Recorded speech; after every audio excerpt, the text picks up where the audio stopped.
Oke,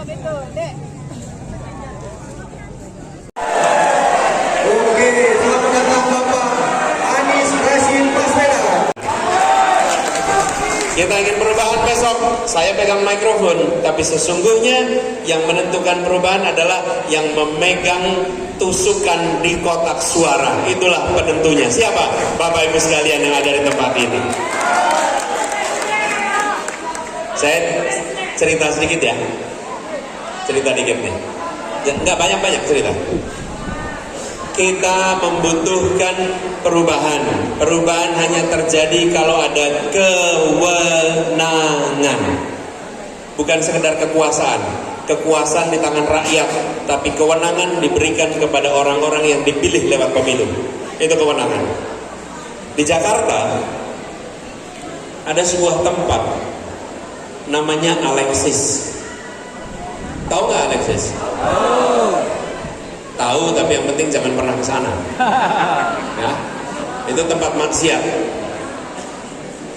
Berpuluh kali demonstrasi, protes, meminta tempat itu ditutup. Tokoh masyarakat minta ditutup, ulama minta ditutup, tokoh agama minta ditutup. Semua usaha untuk menutup dari rakyat tidak pernah bisa tembus. Tempat ini kokoh berdiri dan terus menjadi salah satu pusat maksiat di Jakarta. Tidak tersentuh. Apa yang terjadi? Di 2017 terjadi pergantian gubernur di Jakarta. Ketika terjadi pergantian gubernur, tempat Alexis ini bisa ditutup cukup dengan selembar kertas dan sebuah tanda tangan. Tempat itu berakhir. Itulah kewenangan. Tanpa perlu berdemonstrasi mengerahkan ribuan orang, cukup satu tanda tangan dan tempat itu selesai. Kita sekarang menyaksikan harga pupuk murah atau mahal, pupuk sulit atau mudah. Republik ini tahu kebutuhan rakyat tentang pupuk. Jumlah petani sawit kita tahu, jumlah petani padi kita tahu, tapi kita tak kunjung memenuhi kebutuhan itu. Kenapa? Karena kewenangannya tidak digunakan untuk melakukan perubahan. Kita siap sama-sama untuk melakukan itu, tapi kewenangan yang nanti ditandatangani satu orang ditentukan oleh pilihan tiap-tiap orang di TPS tanggal 14 Februari besok. Siapkah memilih untuk perubahan? Siap memilih untuk perubahan? Siapa yang dipilih untuk perubahan? Siapa? Coblos yang dua-duanya pakai kacamata. Coblos kacamatanya. Jangan yang satu kacamata.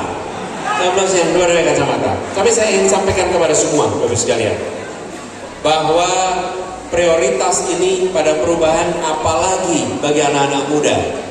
Begitu banyak anak-anak muda sekarang sudah bersekolah tapi sulit dapat pekerjaan.